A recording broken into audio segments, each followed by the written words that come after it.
Only on bed, ठीक है। अगर कोई इंसान उनके साथ बिस्तर पर अच्छा नहीं है या फिर उनको सो कॉल्ड दैट सेटिस्फैक्शन नहीं मिल रही है, then he is not capable कि वो आपके साथ ज़िंदगी गुजारे, ठीक है। और पहले के ज़माने में मैं बोलती हूँ कि औरतों को पर्दे में रखा जाता था, अच्छा किया जाता था,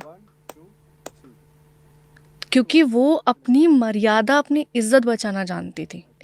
talking about sex, talking about intimacy is the new term of defining love, कि अगर आपसे वो प्यार करता है तो वो इंटीमेसी में आपके साथ एकदम अच्छा होना चाहिए।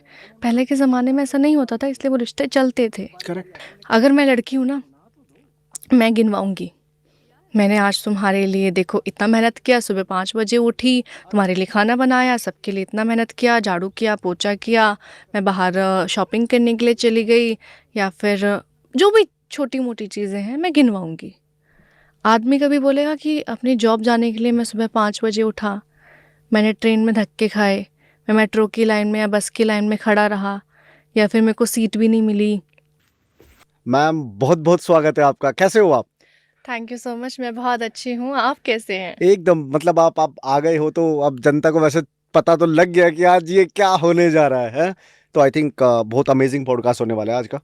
तो कहाँ से शुरू करें, आप ही बताओ चलो।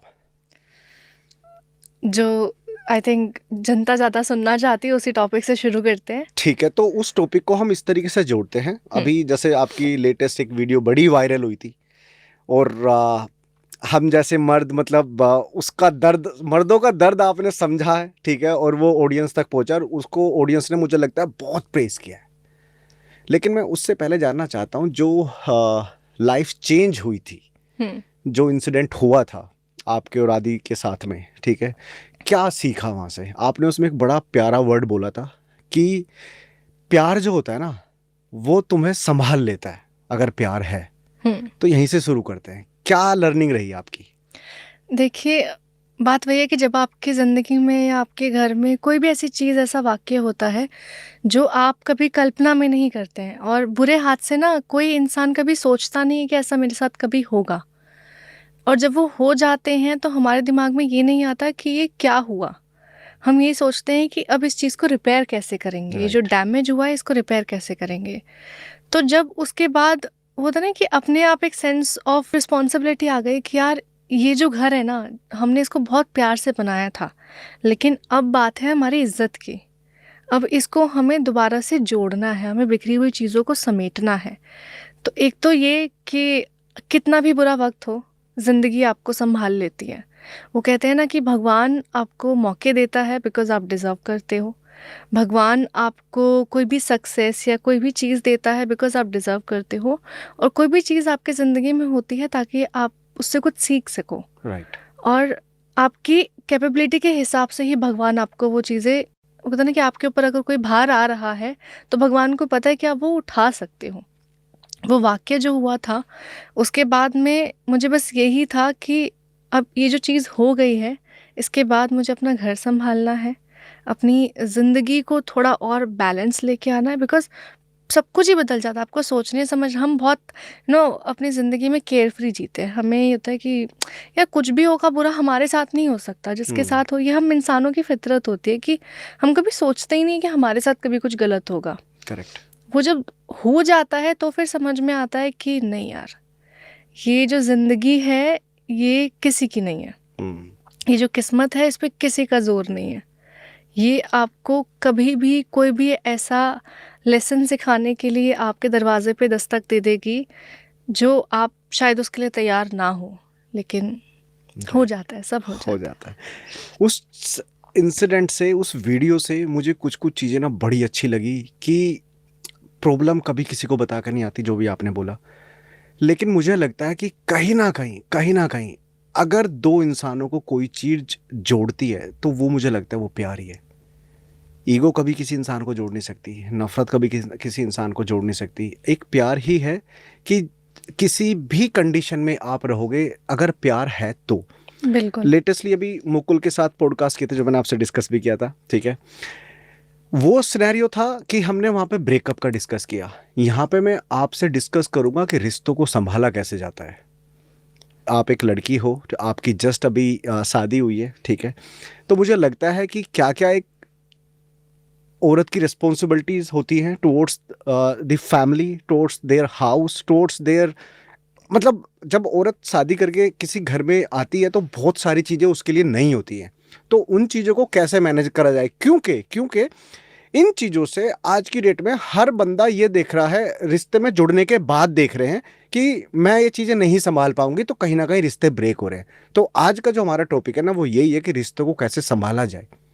तो वो थोड़ा-सा एक्सपीरियंस शेयर करो। शादी की बात करते हैं। जब मेरी शादी हुई थी तो मैं एक लड़की थी, और शादी होने के तुरंत सेकंड बाद जब मैं अपने फेरे हो गए हैं, जब शादी की सारी क्रियाएं पूरी हो गई हैं, मैं अपने ससुराल आ गई हूँ, तब अपने आप ना एक जिम्मेदारी आ जाती है। और वो जिम्मेदारी ऐसी है कि अब मैं किसी के घर की बहू हूँ, अब मैं किसी की बीवी हूँ, अब मैं सिर्फ एक बेटी या बहन नहीं हूँ। क्योंकि जब आप अपने मायके में अपनी ज़िंदगी में होते हो ना, जब आपकी शादी नहीं होती है, तो कहीं न कहीं एक चीज़ होती है कि यार पापा हैं सँभाल लेंगे, ठीक है, भाई है वो प्रोटेक्शन करेगा। अब आप एक ऐसे घर में आते हो जहाँ पे आपको लोगों को सँभालना है, लोगों की उम्मीदें आपसे हैं करेक्ट। कि आप उस घर को आके एक नया मोड़ दोगे। वो कहते हैं ना कि आप अपनी गृहस्थी तो बसाओगी, लेकिन उस गृहस्थी को कितने प्यार से और कितने नाज़ों से बनाती हो वो आपके ऊपर होता है। और मैंने अपने 1 साल, मेरी शादी को कल ही 1 साल हुआ है। इस 1 साल के रिश्ते में मैंने यही सीखा कि शादी में ना आपको शांत होना बहुत सीखना पड़ता है। कभी भी चीज़ें होती हैं, बिगड़ती हैं। देखो, प्यार जहाँ है ना, प्यार एक जज़्बात है। मैं कहती हूँ कि प्रेम फ़कत एक एहसास है, किसी के साथ रहने का, किसी से दूर जाने का, किसी पे एतबार का, किसी के इंतज़ार का, किसी के ख़्याल रखने का और किसी के भूल जाने का। ये प्रेम हमेशा किसी और के लिए ही जीता है और किसी और के लिए ही मरता है। और शादी भी वही है कि आप उसका ख़्याल रखोगे, सिर्फ़ उसका नहीं, उसके परिवार का ख़्याल रखोगे। और अगर प्यार है तो प्यार फिर जज़्बात है। प्यार में जज़्बात सिर्फ़ ये नहीं होता कि आपके हर दिन जो होंगे वो सुखमय होंगे, करेक्ट। हर दिन खुशी वाले होंगे। कई बार परेशानियाँ भी होती हैं, उदासी भी होती है, नाराज़गी भी होती है, गुस्सा भी होता है। आपको उन सब चीज़ों को अपनाना सीखना होगा। मैं देखती हूँ कि लड़कियों की और लोगों की ना एक्सपेक्टेशंस होते हैं कि नहीं यार, मेरी शादी हो गई है तो सामने वाला ऐसे क्यों नहीं सेलिब्रेट कर रहा है छोटी-छोटी चीज़ों को, ठीक है, मेरे को सरप्राइजेज़ गिफ्ट्स क्यों नहीं ला के दे रहा है। मैं ये बिलीव करती हूँ कि ये छोटी-छोटी चीज़ों में, सरप्राइजेज़ में, गिफ्ट्स में प्यार नहीं होता है। प्यार होता है कि अगर वो आपके साथ मौजूद है, आपके साथ खड़ा है, अ, आप अगर पूरे दिन की थकान के बाद उसको आके कोई चीज़ बता रहे हो तो वो प्यार है। और प्यार इज़ ऑल अबाउट कम्युनिकेशन, कि आपको सुनना है और आपको बोलना है। और जब एक शादी की बात आती है तो जब आप किसी रिश्ते में होते हो तो बातें बिगड़ती भी हैं, राइट। बिकॉज़ आप नए माहौल में आते हो, नए घर में आते हो, उनका कल्चर अलग है, उनकी रोज़मर्रा की ज़िंदगी अलग है, उनका रूटीन अलग है, उनका हर चीज़ को देखने का, करने का, खाने का, पहनने का, हर चीज़ का ढंग अलग है। तो आपको कुछ बदलना पड़ेगा, कुछ उनको सिखाना पड़ेगा। इट इज़ नॉट कि नहीं यार मैं एडजस्ट नहीं कर सकती हूँ, क्योंकि हर एडजस्टमेंट बुरी नहीं होती है और हर कॉम्प्रोमाइज़ या हर समझौता जो है वो अच्छा नहीं होता।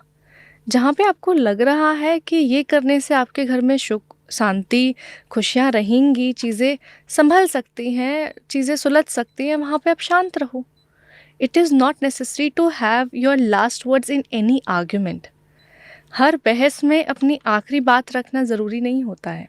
ये मैंने कहीं सुना था कि अगर आप किसी से बहस कर रहे हो, अगर आप किसी से लड़ाई कर रहे हो, ये शादीशुदा ज़िंदगी में बहुत ज़्यादा काम आता है ये कोट, और रिश्ते में भी काम हुँ। आता है कि अगर कोई बंदा आपसे नाराज़गी में कोई बात कह रहा है, तो अब ज़रूरी नहीं है कि उस बहस में आप उसका जवाब दो।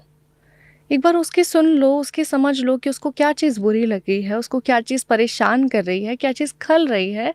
फिर जब वो थोड़ा-सा शांत हो जाए, जब वो अपनी बात रख ले, तो फिर अपनी बात रखो। क्योंकि मोहब्बत तो यही है ना कि कुछ तुम करोगे, कुछ मैं करूँगी, कुछ तुम चलोगे, कुछ मैं चलूँगी। और कुछ भी हो यार, मतलब कोई भी काम करे, कोई भी झुके, कोई भी उस रिश्ते में अपना एफर्ट डाले, ये सोचो कि वो चीज़ें अपने घर के लिए हो रही हैं। तो मुझे लगता है कहीं ना कहीं समझने की बहुत ज़्यादा बहुत ज़रूरत है। ज़्यादा ज़रूरत होती है, शांत रहने की बहुत ज़्यादा ज़रूरत होती है। और ऐसे नहीं कि सिर्फ लड़कियों को, लड़कों को भी समझने की ज़रूरत होती है कि एक इंसान जो है वो बिल्कुल नए माहौल में आया है, उसका आपके सिवा कोई और नहीं है, वो आपके भरोसे आपके रिश्ते निभाने के लिए आई है। आपके मम्मी, आपके पापा, आपके भाई बहन, चाचा चाची जो भी हैं, वो आपके लिए इन सब रिश्तों को निभाने के लिए आई है। राइट। तो फिर हाँ, समझना दोनों की तरफ से है। करेक्ट। हमारे समाज में बोला भी जाता है ना कि एक औरत घर बना भी सकती है और एक औरत घर बिगाड़ भी सकती है। बिल्कुल। तो बनाना कैसे, मुझे लगता है कि आई थिंक लोगों को काफ़ी चीज़ें क्लियर होगी हुई। कोई भी रिश्ता जब जुड़ता है ना, ठीक है, तो कहीं ना कहीं पहला अट्रैक्शन आता है। अट्रैक्शन के बाद फिर हैबिट्स, फिर बिहेवियर, फिर बाकी सारी चीज़ें आती है। अब अट्रैक्शन जब आता है, मान लो हम किसी को देखते हैं, एज ए लड़का मैं बता रहा हूँ, आप एज ए लड़कियों की अपॉइंटमेंट बन सकते हो, ठीक है। लड़का किसी भी लड़की को देखता है तो कहीं ना कहीं वो सुंदरता पे, जो उसकी बाहरी सुंदरता होती है, उसको अट्रैक्ट करता है। लेकिन मुझे क्या लगता है, ये मैंने जया किशोरी जी हैं, उन्होंने ये बात बोली थी कि आप बाहरी सुंदरता को कब तक प्रेज करोगे, 8 महीने 10 महीने, बट एक टाइम ऐसा आएगा जब आप उसकी हैबिट, उसके बिहेवियर और उसके नेचर को पसंद करोगे। बिल्कुल। तो कहीं ना कहीं रिश्ते में इन दोनों की बहुत ज़्यादा मैं कहूँगा अहमियत है, जो एक लड़का और एक लड़की को समझनी चाहिए। अब आ जाते हैं होप। एक होप रिश्ते को खराब भी कर सकती है, एक होप रिश्ते को बर्बाद भी कर सकती है। गलत होप लगा के बैठना गलत चीज़ों के लिए, इस पे क्या थॉट प्रोसेस है, और अगर उसमें क्लियरिटी आनी चाहिए, क्योंकि कहीं ना कहीं हम होप भी उसी से लगाते हैं जिसको हम प्यार करेंगे। बिल्कुल। इस पे क्या बोलोगे आप? देखिए, उम्मीद जो होती है ना, उम्मीद इस दुनिया का सबसे बड़ा धोखा है, जो आपको ये कहता है कि ये चीज़ें मुमकिन हैं, और अगर ये चीज़ें मुमकिन हैं तो वो आपके लिए हो सकती हैं और आपके पास आ सकती हैं। लेकिन हर किसी को हर चीज़ नहीं मिलती है, हर किसी को मुकम्मल जहां नहीं मिलता है। और जब बात उम्मीद की आती है ना, रिश्तों में उम्मीद ऐसे होती है कि यार, मैं उसके लिए इतना सब कुछ कर रही हूँ, मैं उसके लिए इतना सब कुछ कर रहा हूँ, मैं सुन रहा हूँ, समझ रहा हूँ, मैंने गिफ्ट्स ला के दिए, मैंने ये करा वो करा, वो मेरे लिए क्यों नहीं करता है। या फिर फॉर एग्जाम्पल, एक छोटा सा एग्जाम्पल लेते हैं, एक रिलेशनशिप में लड़कियों का बर्थडे आया। अब वो ये उम्मीद लगा रही है कि मेरा जो हस्बैंड है या फिर मेरा जो बॉयफ्रेंड है जिसके साथ वो रिलेशनशिप में है, कि यार ये मेरे को सरप्राइज़ देगा या मुझे गिफ्ट्स ला के देगा। और अगर वो फॉर एग्जाम्पल इंसान ऐसा है कि उसको नहीं आता जताना, मैं कहती हूँ आदमियों को ना प्यार जताना नहीं आता, वो करते हैं। क्या बात है। ये आदि भैया मंद मंद मुस्कुरा रहे हैं। आदमी प्यार करते हैं। और सबसे ज़्यादा उम्मीदें जो होती है ना रिश्ते में, हमेशा औरतें ही लगाती हैं। ये बहुत कंट्रोवर्शियल स्टेटमेंट है, बट है। क्योंकि हम ये सोचते हैं कि यार ये त्योहार, वो त्योहार, ये बर्थडे, वो एनिवर्सरी, ये चीज़ की इसमें मेरे को ये कपड़े चाहिए, ये ड्रेस ला के देंगे, वो सब कुछ। और यार उम्मीद हर कोई लगाता है। और पता, मुझे लगता है कि आई थिंक उम्मीद लगाना वहां पे बुरा भी नहीं है। वो बुरा भी हम नहीं थोड़ी है। ना सजेंगे धजेंगे। हमने तो टी शर्ट एग्जैक्टली। पहन ली आदि भैया, है चप्पल पहन ली, पैंट पहन ली, अपना निकल के तैयार हो गए। हमारे लिए तो यही है। आदि यही कहते हैं कि तुम लड़कियों को तैयार होने के लिए 2 घंटे लगते हैं, foundation, primer, concealer, eye shadow, lipstick, हमें तो सिर्फ एक तौलिया और पानी चाहिए। बिल्कुल। तो उम्मीदें वहाँ गलत नहीं है। उम्मीदें ये गलत है कि एक नई लड़की आई है आपकी ज़िंदगी में, और वो ये कहती है कि मैं अब किसी से बात नहीं करूँगी, मैं एडजस्टमेंट नहीं करूँगी, मैं आपके माँ बाप को पसंद नहीं करूँगी, मुझे आपकी प्रॉपर्टी में हिस्सा चाहिए, मुझे बराबरी का हक चाहिए, मुझे पैसे में हिस्सा चाहिए। ये आपसे बात क्यों कर रही है लड़की, या आपकी ज़िंदगी में ऐसे दोस्त क्यों हैं, इन सब को छोड़ दो। अगर वो आपकी ज़िंदगी में रिश्ता बदलाव लाने के लिए है, बदलाव 2 तरीके के होते हैं, एक अच्छा और एक ज़बरदस्ती का बदलाव।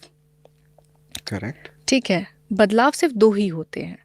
अच्छा बदलाव ये होगा कि जो आपकी आदतों में थोड़ी बहुत सुधार लेके आए, जो आपकी पर्सनालिटी में थोड़ा बहुत सुधार लेके आए। लेकिन जो ज़बरदस्ती के बदलाव होते हैं, जो आपकी इंडिविजुअलिटी, आपका वजूद आपसे छीने, जो आपकी आत्मा को नामंजूर हो। क्या जिन माँ बाप ने मुझे पाल पोस के इतना बड़ा किया है, कोई कल का आया इंसान मुझे क्यों कहता है कि मैं अपने माँ बाप के साथ नहीं रह सकता हूँ या उसको वो नहीं पसंद है। मेरे माँ बाप ने या मैंने अपना पेट काट काट के कितनी रातें जाग के कोई घर बनाया है, कोई चीज़ जोड़ी है, कोई नया इंसान आके कैसे कह सकता है कि मुझे उसमें हिस्सा चाहिए? या जिन दोस्तों के साथ, जिन भाई बहनों के साथ मैंने अपना बचपन गुजारा, कोई इंसान आके कैसे कह सकता है कि मैं इन लोगों को पसंद नहीं करती हूँ, तो तुम भी इन लोगों से बात करना छोड़ दो। वो आपके वजूद के साथ फिर समझौता है। और अगर कोई इंसान आपसे ऐसी उम्मीदें लगा रहा है जो कि आपकी आत्मा के लिए बुरी है, जो आत्मा के लिए गलत है, फिर वो रिश्ता कभी नहीं चलेगा। और क्योंकि मैं ये कहती हूँ ना कि आप किसी रिश्ते में आते हो तो ये सोच के आओ कि आपको उस इंसान के साथ बूढ़ा होना है।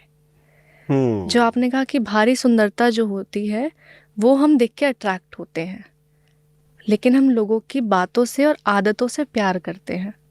ठीक है।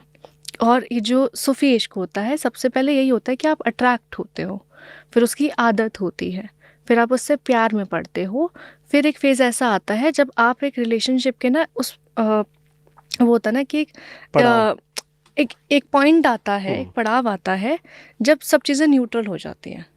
जब आप भी एक अपने कंफर्ट जोन में हो, वो भी अपने कंफर्ट जोन में है, जब आप दोनों के लिए एकदम बैलेंस हो चुका है, आप एक दूसरे को बिल्कुल अच्छे तरीके से जान चुके हो, आपके पास कोई नए सवाल नहीं है करने के लिए, आपको क्या खाने में पसंद है, क्या पहनने में पसंद है, ऐसे कोई बचकाने सवाल नहीं है आपकी ज़िंदगी में। उस मोड़ के बाद आपको ये देखना है कि आप उस रिश्ते में वो स्पार्क जो होता है, वो चमक जो होती है, उसको कैसे ज़िंदा रखते हो। क्योंकि अगर वो हो गया फिर वो बोरियत आएगी, फिर अफेयर्स चलते हैं। क्योंकि हम लोगों की आदत होती है अपने आप की बातों को दूसरों के सामने रखना। जो भी अफेयर्स होते हैं, शुरू होते हैं, वो सबसे पहले इस बात पे शुरू होते हैं कि आपका जो पार्टनर है वो आपको टाइम नहीं देता है, आपसे सवाल नहीं करता है, आपकी बातें जानने में इंटरेस्ट नहीं रखता है, तो फिर हम एक ऐसा इंसान ढूंढते हैं जो हमारी बातें जानना चाहता है। कि आपने आज दिन में क्या करा, आपने आज क्या खाया, आपको क्या खाने में पसंद है। फिर वो जो क्यूरोसिटी होती है ना दूसरे इंसान की बातें जानने में और दूसरे इंसान को अपनी बातें बताने में, वो फिर रिश्ते, एक नए रिश्ते में इंसान जुड़ जाता है और पुराने रिश्ते को भूल जाता है। तो ये चीज़ आपको बहुत ज़्यादा ध्यान रखनी पड़ेगी रिश्तों के टाइम पे कि अगर आप किसी से उम्मीद लगा रहे हो तो फिर उसको ज़िंदा रखना भी सीखो और उस रिश्ते को समझना सीखो कि यार सुकून होना चाहिए एक रिश्ते में। सुकून ये होता है कि आप डीप ब्रीथ कर सकते हो। ये नहीं है कि किसी से बात करते समय आप घुट नहीं रहे कि यार आपको ये लगे कि अब पूरा दिन का ऑफिस का थका हुआ हूँ या थकी हुई हूँ, इतनी भागदौड़ हो गई है, रात को अगर मैं बैठ के कोई ये भी ना पूछने वाला हो कि यार आपका दिन कैसा रहा, आपको कोई चीज़ परेशान तो नहीं कर रही है, या फिर आज क्या अच्छा हुआ, क्या चीज़ अच्छी थी, आपको क्या चीज़ अच्छा लगा। अगर वो एक्साइटमेंट या फिर वो एक समझ नहीं है आपके रिश्ते में, तो वो फिर आप तो समझौता कर रहे हो ना ज़िंदगी में। पता मुझे ये भी लगता है कि जब दो चाहे हस्बैंड वाइफ हो, चाहे बॉयफ्रेंड गर्लफ्रेंड हो, जब वो रिश्ते में होते हैं तो उनको उस समय पे सारी चीज़ें ना बहुत अच्छी अच्छी लगती हैं, लेकिन एक टाइम के बाद वो एक दूसरे को प्यार करने के बजाय या उनसे कुछ डिमांड करने के बजाय वो कमियां ढूंढने लग जाते हैं। और मुझे लगता है जब रिश्ते में ना आप कमियां ढूंढ रहे हो ना, इट मीन्स फिर आपका वो रिश्ता ना धीरे धीरे खत्म हो जाएगा एक दिन। बिल्कुल। अभी आपने सारी चीज़ें बताई, प्रॉपर्टी, जायदाद, जो हिस्से वाली बात आ रही थी। मैं अगर पूछूं प्यार में पैसे की क्या अहमियत होती है? कोई जगह नहीं है। इसको थोड़ा सा ना आप एक बार इसको इलैबोरेट करो पूरा। देखिए, प्यार is all about loving each other, caring for each other and understanding each other. ठीक है, प्यार में पैसा ज़रूरी नहीं है।